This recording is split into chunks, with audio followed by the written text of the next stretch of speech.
আমাদের মন আর বুদ্ধি সবসময় বিষয়ে আসক্ত। বস্ত্র, অন্ন, গৃহ, এই সমস্ত বিষয়ের সৌন্দর্যকরণ, সুস্বাদু বস্তু প্রতি জিহ্বা যে রসাস্বাদন করতে চায়, সুন্দর রূপ দর্শন করে যে চক্ষু যে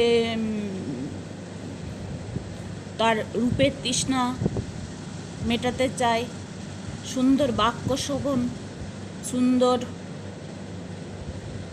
প্রশংসা বাক্য, সুন্দর গান বাদ্য ইত্যাদির মাধ্যমে নিজের স্বরূপকে বিস্তৃত হয়ে পঞ্চেন্দ্রিয়ের বিষয়সমূহকে নিজের সত্তার সঙ্গে অভিন্ন করে ফেলে। তা বলে এই নয় যে আমি বিষয় গ্রহণই করব না। আমরা বিষয়ের প্রতি আসক্তিটা আমাদের ন্যাচারাল টেন্ডেন্সি, আমরা এর বাইরে যেতে পারি না, আর যাওয়াটা ঠিকও নয়। তাহলে কি করতে হবে? বিষয় অতিরিক্ত বিষয়ের দ্বারা প্রাপ্ত আনন্দের থেকেও যাতে আরও আনন্দ প্রাপ্তির অন্য বিষয় খুঁজে পাই। সেটা কি? ঈশ্বরের তত্ত্ব। যে একবার ঈশ্বরের তত্ত্বের রস আস্বাদন করেছে, যে একবার ব্রহ্মের গুণগান শ্রবণ করেছে, তার বিষয় আসক্তি অটোমেটিক্যালি চলে যায়। তো কি করতে হবে? কায়েন বাচা মনসা ইন্দ্রিয়ৈ বা বুদ্ধ্যা আত্মনা বা অনুসৃত স্বভাবাৎ করোতি যজ্জৎ সকলাই পরস্मै নারায়ণায় ইতি সমর্পয়েৎ। কায়েন শরীরের সাহায্যে, বাচা বাক্যের দ্বারা, মনসা মনের দ্বারা, ইন্দ্রিয়ের দ্বারা, বুদ্ধির দ্বারা, আত্মনা আত্মার দ্বারা যা কিছু অনুসরণ করব, যেসব বিষয় বস্তুকে অনুসরণ করব, স্বভাব আমি যে বললাম এটা ন্যাচারাল টেন্ডেন্সি, সেই ন্যাচারাল টেন্ডেন্সি বা স্বভাবের দ্বারা গৃহীত যে কোনো বিষয়কে নারায়ণ বিষ্ণু অর্থাৎ যিনি পরম অপেক্ষাও পরম, পরম তত্ত্ব, পরম বস্তু, পরব্রহ্ম, পরমেশ্বর, পরম সত্য, সেই নারায়ণে সমর্পণ করতে হবে। যাই করি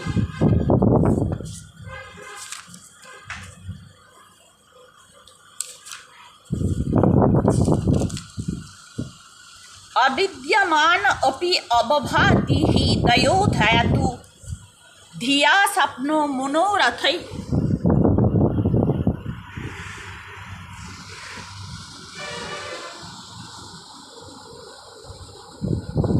अविद्यमान अपि अवभाति हि दयो ध्यातु धिया स्वप्नो मनोरथै यथा तत्कर्म संकल्प विकल्पम मनोबूध निरुध्यात अभयम तत्स्यात्।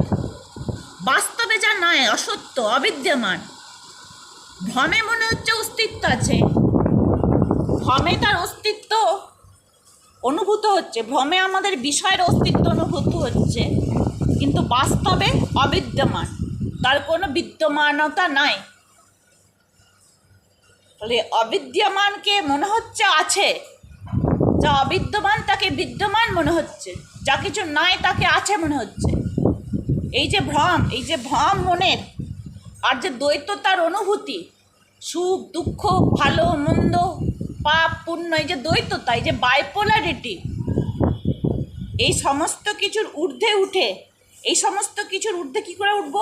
এই সমস্ত কিছুর দ্বারাই তো আমাদের সমস্ত অভিজ্ঞতা কাজ করছে। তো কি করব? মন তখন জানতে হবে আমি যা বিষয় গ্রহণ করছি তা হচ্ছে স্বপ্নের মতো। যেমন স্বপ্নের দৃষ্ট বস্তুগুলোর আর স্বপ্নের পর জাগ্রত অবস্থায় কোনো অস্তিত্ব থাকে না, তেমনি জাগ্রত অবস্থাও একটা স্বপ্নের মতনই, কারণ মৃত্যুর পর তার কোনো অস্তিত্ব থাকে না। তাহলে কী করতে হবে? মনের দ্বারা যে সংকল্প বিকল্প, ইতিবাচক নেতিবাচক বাসনাদি গ্রহণের যে তীব্র ইচ্ছা, বুদ্ধির দ্বারা সেগুলোকে নিয়মিত করতে হবে, নিরুদ্ধ করতে হবে। আর সেই পরম তত্ত্বে, পরম বস্তু ঈশ্বরে বা ভগবান ব্রহ্মে মন নিবেশ করতে হবে।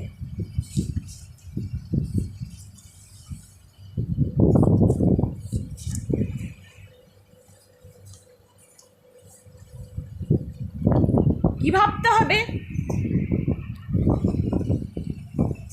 আমরা বিশ্ব প্রকৃতির অংশ, বিশ্ব প্রকৃতির সৌন্দর্য আমাদেরকে ভাবিয়ে তোলে, কিন্তু এই সৌন্দর্যের কারণ যে কে তার সন্ধান আমাদের পার মতো মন আর বুদ্ধি সেই স্থিতি লাভ করতে পারে না।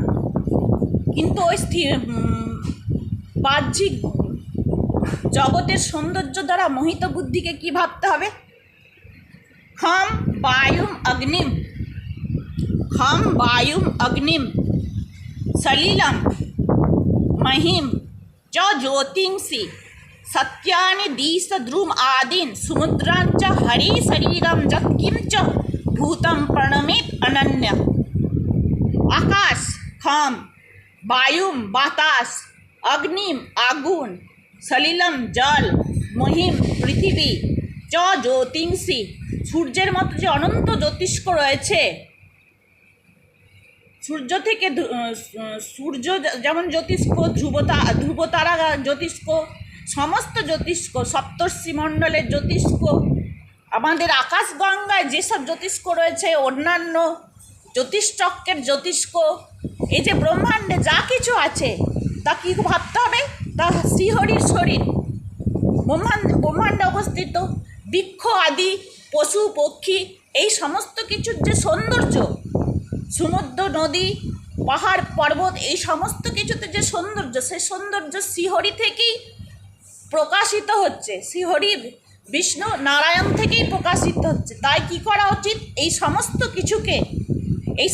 কিছু শ্রীহরিরই শরীর, শ্রীহরির মধ্যে অবস্থান করছে, শ্রীহরিতেই আছে, শ্রীহরি এইসবের মধ্যে আছে, তাই এগুলো শ্রীহরিরই শরীর। এইরকম ভেবে এই সমস্ত কিছুকে অনন্য ভক্তিতে হরিময় দর্শন করে যেন প্রণিপাত করতে হবে, প্রণাম করতে হবে।